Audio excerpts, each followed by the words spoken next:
News of humanity spread through the Galactic Council like a virus. Within days, every member world knew about Earth. Within a week, panic had begun to set in. Ambassador Sora arrived on Earth 2 weeks after Minho's initial landing. She was from the Council's Central Committee, one of the most powerful beings in the galaxy. Her ship was enormous, dwarfing the stellar dawn. It landed with a delegation of 50 officials, scientists, and military advisors. Unlike Junho, Sora removed her environmental suit after arriving. She stood in the conference room breathing Earth's air, and Minho saw her hands shake slightly. "This atmosphere is difficult," she admitted. "Too much oxygen. My people evolved on a world with less." "You could wear your suit," Commander Taeyang offered. "No. If we're to talk honestly, I need to show respect. I need to experience what you experience, even if it's uncomfortable." The negotiations began immediately. Sora met with Earth's representatives, a team led by President Hyejin and diplomat Minji. Dr. Jinwoo was there to explain Earth's conditions and human biology. Minho and his crew attended as witnesses. "Let me be direct," Sora said once everyone was seated. "The Council has decided that Earth must remain quarantined. No contact with the wider galaxy. No trade, no exchange of information. Humanity will remain isolated." The room went silent. President Hyejin, a woman in her 60s with sharp eyes, leaned forward. "You're imprisoning us on our own world. We're protecting both you and the Council." "From what?" Minji asked. She was younger than the president, but her voice was calm and steady. "We haven't threatened anyone. We've been peaceful with Captain Minho and his crew. What exactly are we being punished for?" "You're not being punished," Sora said carefully. "But you must understand.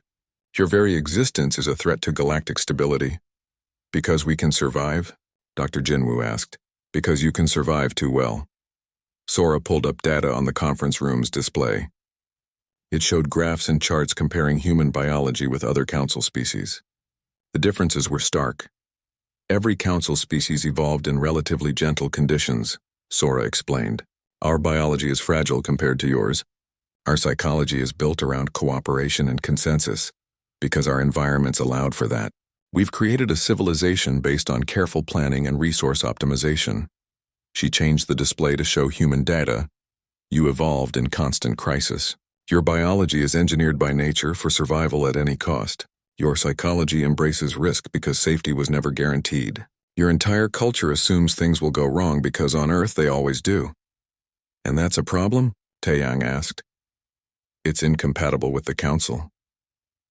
Sora stood and walked to the window, looking out at the city of Seoul. "If humans join the galactic community, you will be too resilient, too adaptable, too persistent.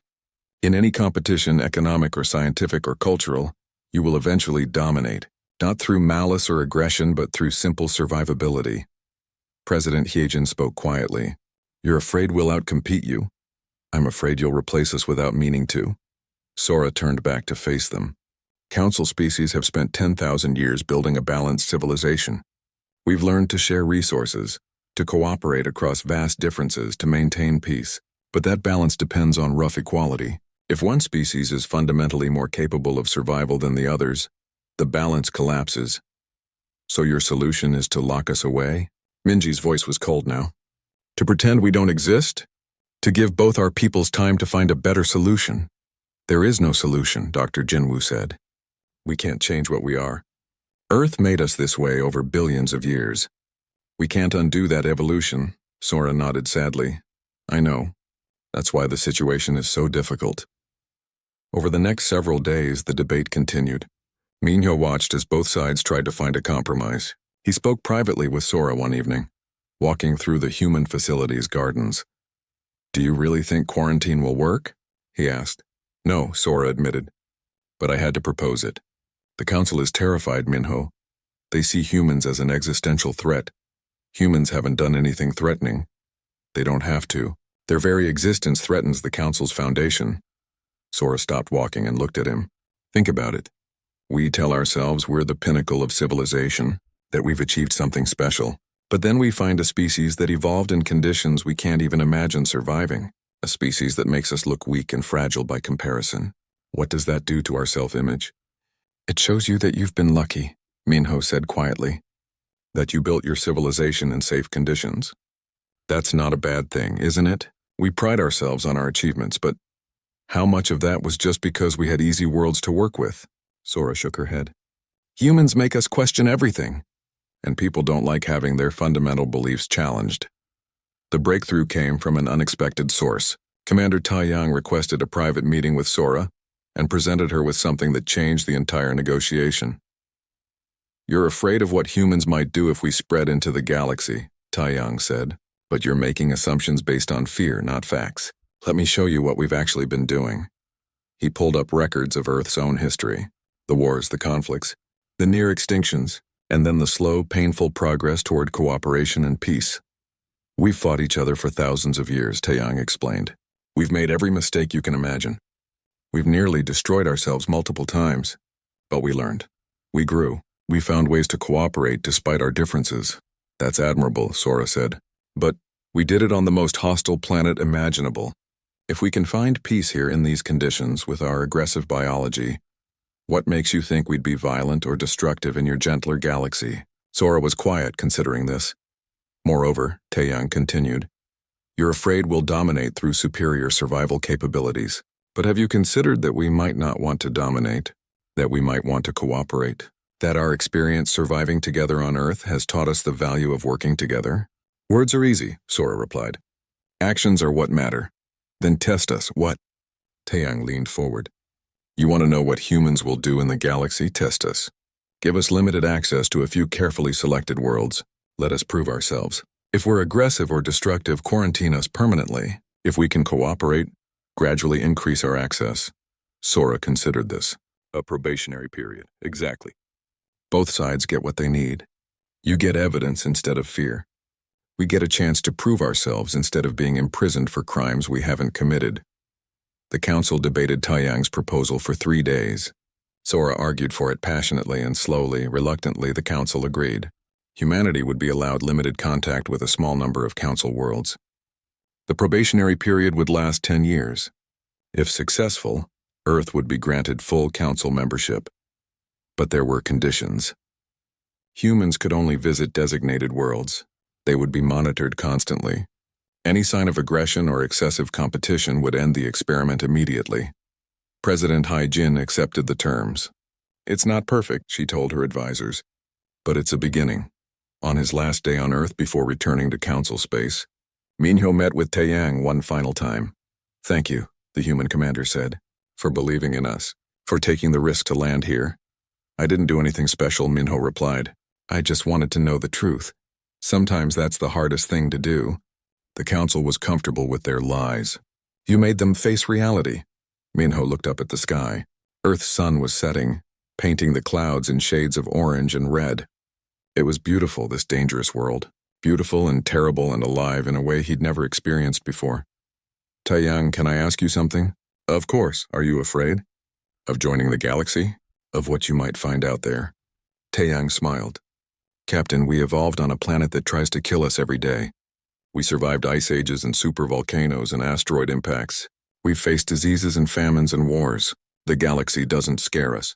What does scare you? Being alone. Being cut off from the stars. Knowing there's a whole universe out there and being forbidden from seeing it. Taiyang looked at Minho.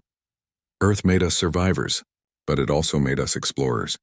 We need to see what's beyond our world. Being trapped here would be the worst fate you could give us. Minho understood then. The council had tried to imprison humanity not just physically but spiritually. They had tried to deny humans their nature, which was to push boundaries, explore the unknown, and survive whatever they found there. It would never have worked. Humans would have found a way into space eventually, with or without permission. Better to guide that expansion than to force them to break free on their own terms. I'll speak for you, Minho promised. I'll tell the council what I've seen here, the good and the difficult, and I'll remind them that fear is not a basis for policy. As Minho's ship lifted off from Earth, carrying him back to council space, he looked down at the blue and green world below. Somewhere down there, humans were going about their daily lives, surviving the unsurvivable, thriving in conditions that would kill most other species. The council was right to be afraid, but they were afraid of the wrong things.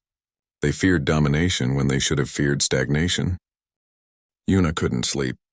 She had been on Earth for 3 days now, and every piece of data she collected made her more uneasy. She sat in her temporary quarters at the human facility, reviewing the biological scans they'd been allowed to perform. The numbers were impossible. They had to be wrong. But she'd checked them 17 times now, and they were always the same. She got up and walked to Dr. Hana's laboratory. The human scientist was still awake, working late as usual. When Yuna entered, Hana looked up and smiled. "Can't sleep either?" she asked. "I need to understand something," Yuna said, pulling up her data on the lab's computer. "These scans of human cellular repair rates, they can't be accurate. They are, but this would mean humans can heal from injuries at a rate thousands of times faster than any known council species.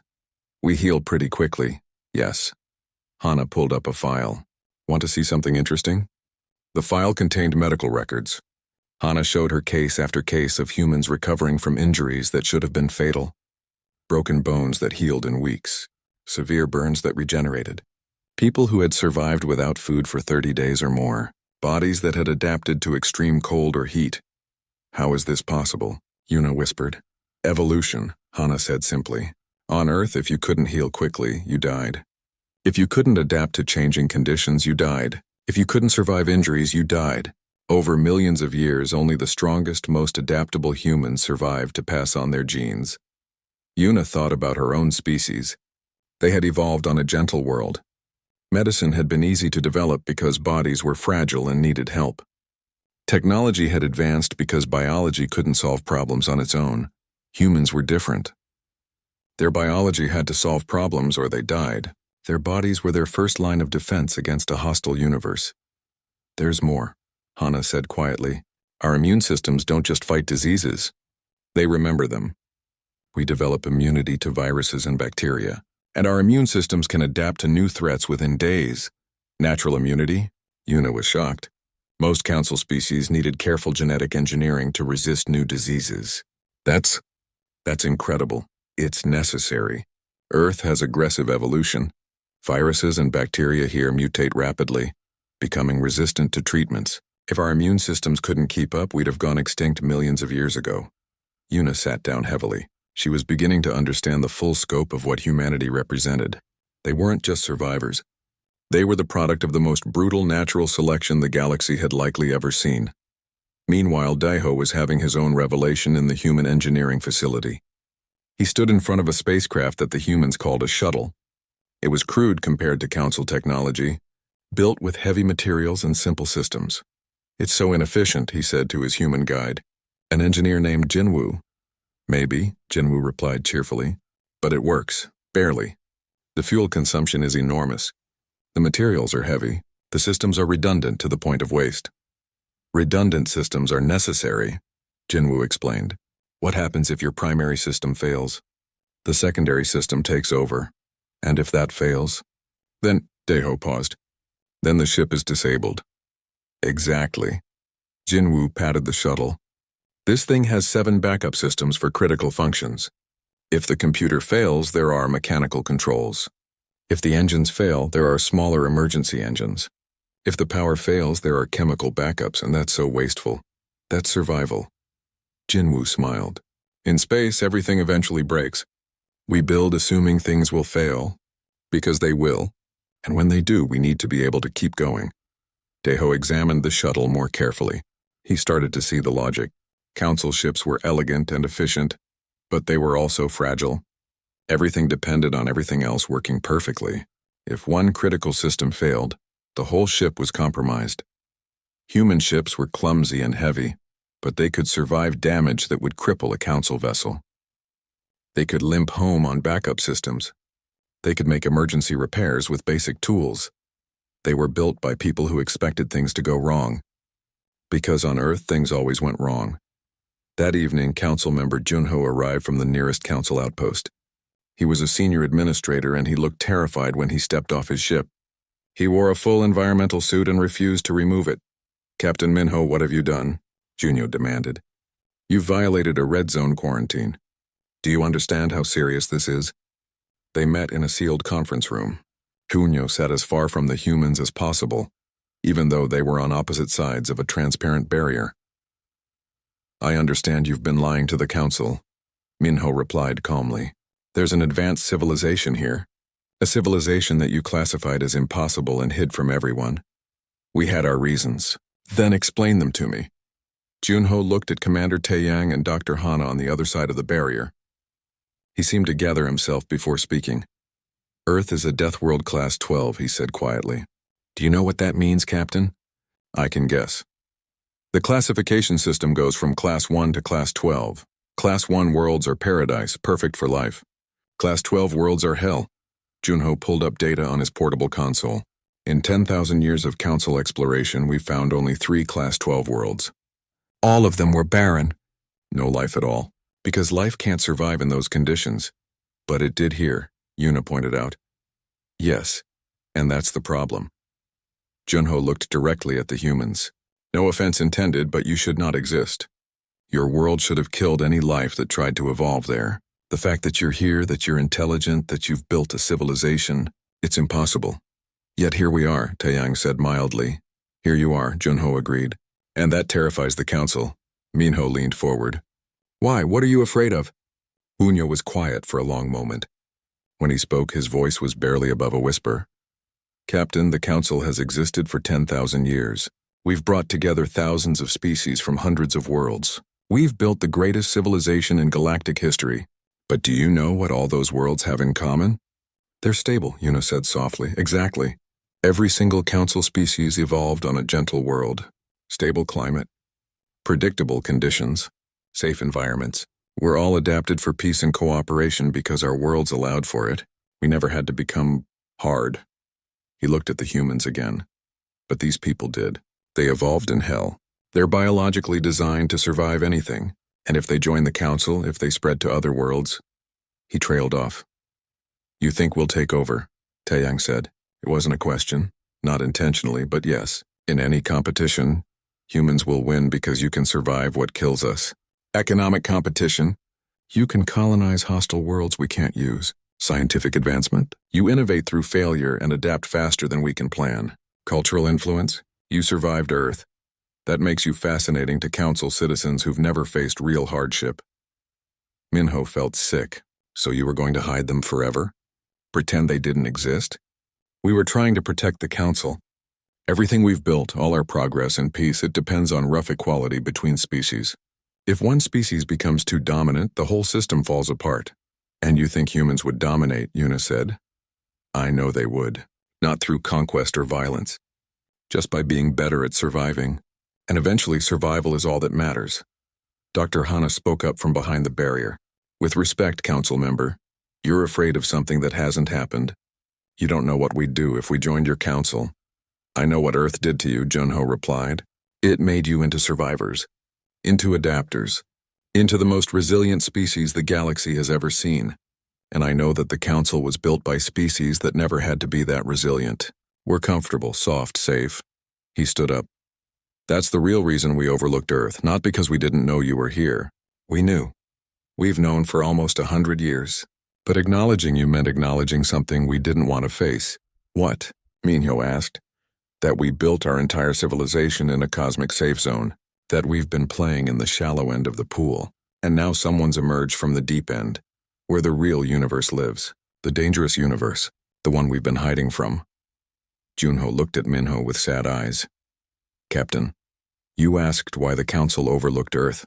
The truth is worse than you thought. We didn't overlook it. We saw it, understood what it meant, and decided to pretend it didn't exist. Because if Earth is possible, if humans are possible, then everything we believe about life and civilization is wrong, and we weren't ready to face that. The landing was rougher than Minho expected. The atmosphere was thick and turbulent, buffeting the stellar dawn as they descended. When they finally touched down in an open area near the city, Minho felt sweat on his forehead. That had been too close. Where are we? He asked. A place called Seoul, Yuna replied, studying her scans. It's one of their major cities. Population approximately 10 million.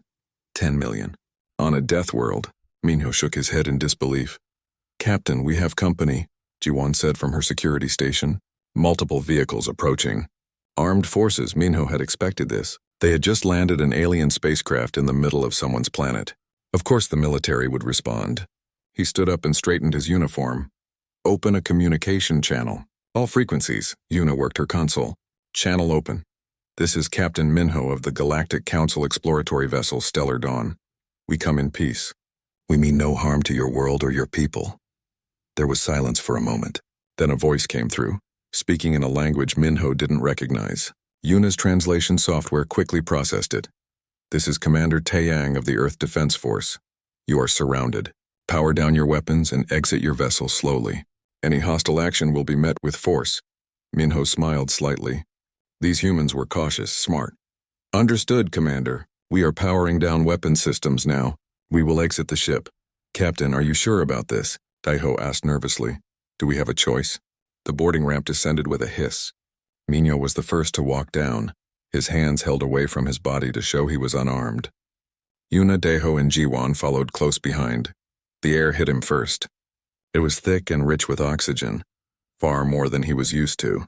It smelled strange, full of unfamiliar scents. The gravity was heavier too, pulling at his body in a way that felt uncomfortable. Vehicles surrounded the ship, and soldiers pointed weapons at them. The weapons looked crude but effective. Kinetic projectile launchers, Minho realized.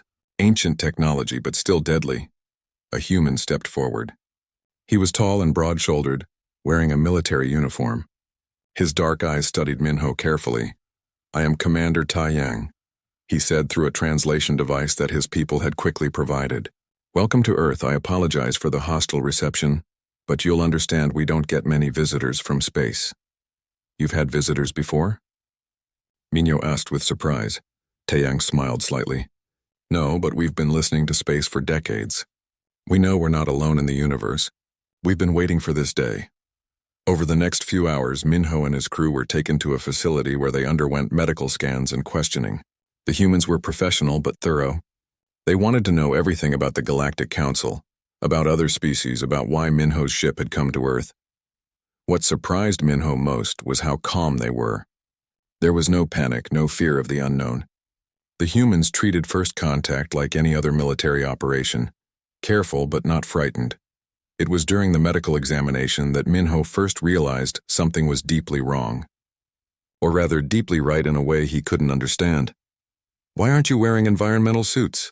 He asked Dr. Hana, a human scientist who was conducting the examinations. She looked confused.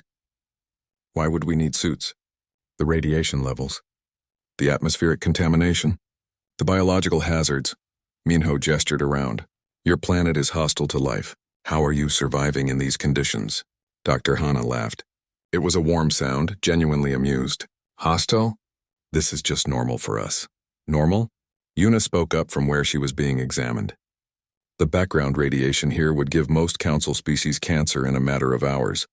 The atmospheric oxygen levels are toxic. The gravity is crushing. And we detected thousands of different viral and bacterial strains in just the first air sample we took. Oh, Dr. Hana said, understanding dawning.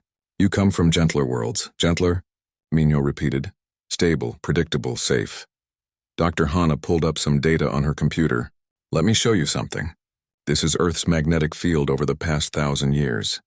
The image showed a field that flickered and shifted constantly. Sometimes it weakened dramatically, letting solar radiation through. Other times it strengthened and shifted position. Every few 100,000 years it completely reverses, Dr. Hana explained. North becomes south. During the flip, which can take thousands of years, the field becomes very weak. Life on the surface gets hit with massive amounts of cosmic radiation. That should have killed everything, Yuna said quietly. It did. Many times, Earth has had 5 major extinction events that we know of. Each time, most life died. Dr. Hana smiled. But some survived. And what survived became stronger, adapted, evolved. Commander Taeyang entered the room. Dr. Hana, may I?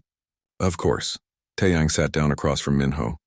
Captain, I think there's a fundamental misunderstanding here. You think Earth is a hostile environment? We don't. This is just home. This is normal. But the conditions have been this way for billions of years. Life didn't evolve despite the harsh conditions. It evolved because of them. Taeyang leaned forward. Tell me about your homeworld, Captain. Minho described his planet. The stable magnetic field. The gentle sun that never varied in output. The calm tectonic activity. The careful balance of the atmosphere. Taeyang listened and nodded. That sounds very nice, very safe. But tell me, what happens when something goes wrong on your world? When the environment changes, we adapt our technology. We control the environment, and if you can't, if the change is too big, too fast? Minho was silent. He understood what Taeyang was saying. Council species had evolved in stable environments. They had never needed to become truly resilient because they had never needed to be. Their technology compensated for their biological limitations. We're different, Taeyang continued. We can't control Earth. She does what she wants: earthquakes, hurricanes, volcanic eruptions, solar flares, asteroid impacts. Earth has tried to kill us in every way possible for millions of years. So you learned to survive it, Minho said quietly. More than that, we learned to thrive in it. Dr. Hana pulled up more data. Captain, let me show you what 4 billion years of evolution in extreme conditions creates. This is human DNA. The genetic structure appeared on the screen. Minho stared at it. Even without being a biologist, he could see how complex it was. The error correction mechanisms, the redundancies, the repair systems. Our cells constantly fix radiation damage, Dr. Hana explained. Our immune systems adapt to new threats in real time.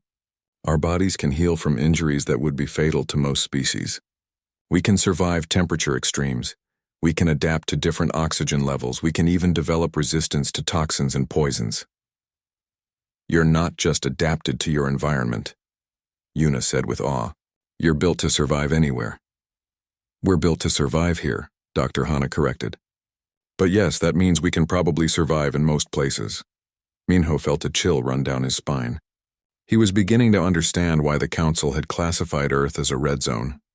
Not because it was dangerous to visit, though it was, but because of what it had created. Humans weren't like other Council species. They hadn't evolved in safety. They had evolved in chaos, in violence, in constant danger, and it had made them into something the Council had never encountered before. Commander Taeyang, Minho said carefully. I need to contact the Galactic Council. They need to know about this. Taeyang nodded slowly. I thought you might say that. But Captain, I have to ask, when you tell them about us, what will they do? Minho didn't have an answer. He honestly didn't know. Captain Minho stood on the bridge of the Stellar Dawn, watching the stars drift past the viewport. His ship had been charting the outer regions of the Orion Spur for 3 months now. It was quiet work, peaceful even. Most days passed without anything unusual happening at all. That changed when Yuna called out from her station. Captain, I'm picking up something strange, she said, her fingers moving quickly across her console. Yuna was the ship's science officer, and in the 2 years they'd worked together, Minho had learned to trust her instincts. What kind of strange? Minho walked over to her station. It's a quantum signature. Looks like a distress beacon. Yuna frowned at her screen. It's using Galactic Council protocols, but the signal is weak. Very weak. Minho felt his chest tighten. A Council ship in distress was serious business. How far? About 6 light hours. We can be there in 20 minutes if we jump. Do it, and wake up the rest of the crew. The jump was smooth as always. Minho had made thousands of jumps in his career, and the brief moment of disorientation barely bothered him anymore. When the Stellar Dawn dropped back into normal space, they found themselves staring at a patrol ship drifting in the darkness. The ship was intact. No visible damage, no signs of weapons fire, but it wasn't moving and the lights were off. Life signs? Minho asked. Yuna checked her instruments. She was silent for a long moment. Negative, Captain. No life signs at all. Minho ordered Diho, the chief engineer, and Jiwon, the security officer, to suit up. They would board the dead ship and find out what happened. Minho went with them. He needed to see this himself. The inside of the patrol ship was cold and dark. Their suit lights cut through the shadows as they moved down the corridors. They found the crew at their stations, still strapped into their seats. 7 beings from different Council species all dead. What killed them? Jiwon asked quietly, her hand resting on her weapon. Daeho scanned one of the bodies. Cellular degradation. It's like their cells just fell apart. I've never seen anything like this. They found the ship's main computer still functioning on backup power. Yuna accessed the logs while the others searched the rest of the ship. What she found made her blood run cold. The patrol ship had been investigating something the Council called a red zone. These were areas of space marked as extremely dangerous. places where ships were not supposed to go. According to the logs, the crew had received reports of unusual quantum fluctuations near a star system that was supposed to be empty, but it wasn't empty. The logs mentioned a planet. They mentioned cities and technology. They mentioned life. They mentioned Earth. "Captain, you need to see this," Una said over the communication link. Back on the Stellar Dawn, the senior crew gathered in the briefing room. Una displayed the patrol ship's final logs on the main screen. "They died getting too close to the system," she explained. "Something about the radiation levels. But before they died, they confirmed there's a planet here with intelligent life, an advanced civilization." "That's impossible," Deho said. "The Council has surveyed this entire region. If there was a civilization here, we would know about it." "Unless they didn't want us to know," Minho said quietly. Una brought up a star chart. A yellow star glowed in the center, and orbiting it was a blue and green planet. "This is the system. Sol, the third planet, is called Earth by its inhabitants. And according to these readings," she paused, "this system shouldn't support life at all." She pulled up the data. The radiation levels were extreme. The star's output fluctuated wildly. The planet's magnetic field was unstable, shifting and weakening at random. A massive moon created violent tidal forces, and the entire region sat inside what the Council classified as the Chaos Belt, an area where radiation from an ancient supernova still saturated everything. The patrol crew got sick just being near the system, Una continued. The exotic radiation degraded their cellular structures. They tried to get away, but they were already dying. "So this planet is a death trap," Jiwan said. "How can there be a civilization there?" "That's what I intend to find out," Minho said. His crew looked at him like he'd lost his mind. Deho was the first to speak. "Captain, with respect, that's suicide. You saw what happened to the patrol crew. We have better shields than they did, and we'll be careful." Minho stood up. "Think about it. If there's intelligent life surviving in those conditions, we need to know about it. This changes everything we know about where life can exist." Una bit her lip. "The Council classified this as a red zone for a reason. The Council also didn't tell anyone there was a civilization here," Minho pointed out. "Why, what are they hiding?" "It took 2 hours to reach the edge of the system. As soon as they crossed into the Chaos Belt, alarms started blaring. The shields were straining under the radiation bombardment. Deho diverted extra power to the defensive systems, but it was barely enough. I'm reading massive quantum fluctuations, Una reported. The local space is incredibly unstable. It's like reality itself is flickering here. Through the viewport, Earth grew larger. It was beautiful, with blue oceans and white clouds swirling across the surface. But Minho's instruments told a different story. The magnetic field surrounding the planet pulsed and shifted.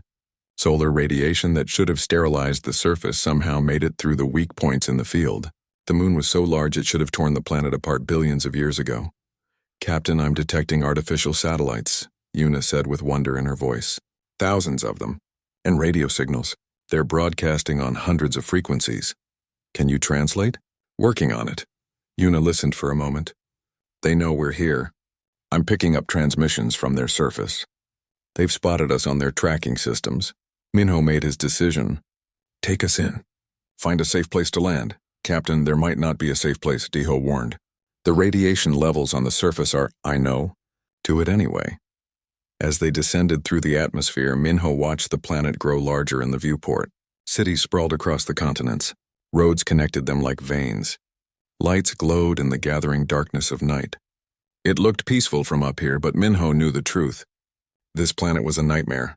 The conditions here would kill most Council species in hours, maybe days. The radiation alone should have prevented complex life from ever evolving. Yet here it was. A thriving civilization on a world that the Council had marked as impossible. Minho realized something that made his hands shake slightly. The Council hadn't overlooked Earth. They had known about it and classified it as too dangerous to acknowledge. They had hidden it away and forbidden anyone from coming here. The question was why. What were they so afraid of?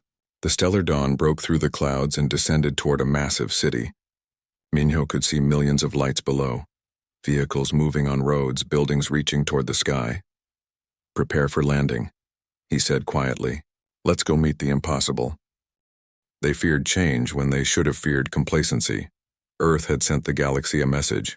3 months after the initial contact, Earth's government gathered to make the most important decision in human history. President Hijin sat in a conference room deep beneath the Capitol building, surrounded by her advisors. The weight of 8 billion lives rested on her shoulders. The council has sent their final proposal, Minji said, displaying the document on the main screen. They're offering the probationary period as discussed, but the restrictions are significant. The list was long. Humans could only travel to 5 designated worlds. They would need council escorts at all times. Human ships would be limited in number and capability. All human activities would be monitored and reported. Any violation of the rules would result in immediate termination of the agreement and permanent quarantine. It's a cage, one of the military advisors said. A slightly bigger cage, but still a cage. It's better than nothing, another countered. President Hyejin read through the proposal carefully. She had spent her entire career in politics, negotiating treaties and compromises. She knew a bad deal when she saw one. This was a bad deal, but it might be the only deal they would get. What are our alternatives? She asked. We can reject it, Minji said. Maintain our independence and continue developing on our own. And remain trapped on Earth, for now. Our space program is advancing. In 50 years, maybe 100, we'll have the technology to reach the stars on our own. By which time the Council will have reinforced the quarantine, President Hyejin said. They'll see us as a threat and act accordingly. It could lead to conflict. The room fell silent. No one wanted war with the Galactic Council. Earth had one planet. The Council had thousands. The math was simple and brutal. Dr. Jinwoo spoke up from his position near the back of the room. There's something you should all know, something we've discovered in the past few weeks. He pulled up technical data, complex equations and diagrams that most people in the room couldn't fully understand. Captain Minho left behind detailed scans of his ship's systems. We've been studying them, particularly their jump drive technology. President Hyejin felt her heart rate increase. Tell me you haven't. We've cracked the basics, not everything, but enough. Dr. Jinwoo looked around the room. We could build a prototype jump drive within 2 years, a functional ship within 5. The implications hit everyone at once. Earth didn't need the Council's permission to reach the stars. They could do it themselves. This changes everything, one of the advisors said. Does it? President Hyejin asked quietly. If we build jump drives without Council approval, we're declaring ourselves their enemy. We'd be proving all their fears right. We'd be proving we don't need them, the military advisor corrected. We'd be starting a conflict we can't win. Commander Taiyang had been silent until now.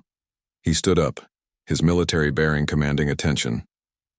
With respect, Madam President, I disagree. We wouldn't be starting a conflict. The Council started this when they decided to imprison us on our own world. When they chose to deny us our place in the galaxy because they're afraid of competition. So what do you suggest? We tell them the truth. We tell them we've learned how to build jump drives. We tell them we will reach the stars with or without their permission, and then we offer them a choice. What choice? Work with us or watch us do it alone. We can join their council under fair terms as equals, or we can forge our own path. But we will not accept being locked away like criminals. President Hyejin looked at the faces around the room. She saw fear there, but also determination. Humans had survived Earth by refusing to give up, by pushing forward no matter how impossible things seemed. That spirit had brought them from caves to cities, from stone tools to spacecraft. It wouldn't let them stop now. Set up a meeting with Ambassador Sora, she said. It's time for some honest negotiation. The meeting took place 3 days later. Sora arrived expecting to finalize the quarantine agreement. Instead, she found herself facing a very different conversation. You've been lying to us, President Hyejin said without preamble, about the quarantine, about our options, about what this agreement really means. Sora's expression didn't change. I don't know what you mean. Yes, you do. President Hyejin nodded to Dr. Jinwoo, who pulled up technical diagrams. We've been studying Captain Minho's ship. We understand jump drive technology now. We can build our own. For the first time since meeting her, Minho saw Sora look genuinely shocked. That's impossible. It took most council species decades to understand jump technology, even with help. Most council species didn't evolve on Earth, Dr. Jinwoo said. We're very good at learning from failure and adapting quickly. It's what we do. Sora sat down slowly. You're telling me this because the terms of your agreement are unacceptable, President Hyejin said. You offered us a cage. We're refusing it. Then we'll enforce the quarantine militarily. Will you? Commander Taiyang leaned forward. Are you prepared to go to war with us? To blockade our system? To shoot down every ship we launch? Because we will keep trying. We won't stop. And eventually, some of us will get through. You can't fight the entire council. We don't want to fight anyone. But we also won't accept being imprisoned. President Hyejin's voice was firm. Ambassador, let me be clear. We want to join the Galactic Council. We want to be part of your civilization. But we will join as equals, not as subordinates. And if you won't accept that, we'll build our own future. You're threatening us. We're stating facts. You have a choice, Ambassador. You can work with us or you can try to stop us. But you should understand something about humanity. What's that? We don't quit. Ever. Earth has tried to kill us for millions of years, and we're still here. We've survived everything this universe has thrown at us. If you try to keep us trapped on our world, we will find a way out. It might take years or decades, but we will succeed. Because that's what we do. The room was silent. Minho watched Sora's face, seeing her process this new reality. The council had thought they held all the power. They had thought humans were helpless without their technology and approval. They had been wrong. Yuna spoke up from her position beside Minho. Ambassador, may I say something? Sora nodded. I've spent 3 months on Earth now. I've studied human biology, their technology, their culture, and I've come to a conclusion. Yuna looked at the humans in the room. The council is approaching this wrong. We're so focused on what humans might do to us that we're not thinking about what they might do for us. Explain, Sora said. The galaxy has problems. Areas of space we can't explore because they're too dangerous. Worlds we can't settle because the conditions are too harsh. Research we can't pursue because it's too risky. Humans could help with all of that. They could go where we can't go, survive where we can't survive, and push boundaries we're too afraid to approach. You're saying we need them, Sora said quietly. I'm saying they could be the Council's greatest asset instead of its greatest threat, but only if we treat them as partners, not prisoners. Sora stood and walked to the window. Outside, the city of Seoul stretched to the horizon. Millions of humans going about their lives, unaware that their future was being decided in this room. I can't make this decision alone, she finally said. I need to consult with the council leadership. Take your time, President Hyejin said, but understand that we're already building our first jump ship. With or without your approval, humanity is going to the stars. The only question is whether we do it with you or despite you. Over the next week, the council leadership debated intensely. Minho spent that time on Earth, getting to know the planet and its people better. He walked through cities and villages, talked to scientists and artists, and tried to understand what made humans so different. He found his answer in a small museum dedicated to Earth's history. There was an exhibit showing the 5 great extinction events that had nearly ended all life on the planet. Each time, the world had been devastated. Each time, some small creatures had survived and eventually flourished. Humans were the children of survivors. It was in their DNA, their culture, their very souls. They didn't know how to quit because quitting meant death, and they had refused to die for billions of years. The council's decision came on the 8th day. Sora returned to Earth and called a meeting with President Hyejin and her team. The council has voted, Sora announced. We're revising our proposal. She pulled up a new document. The restrictions were still there, but greatly reduced. Humans would have access to 50 worlds instead of 5.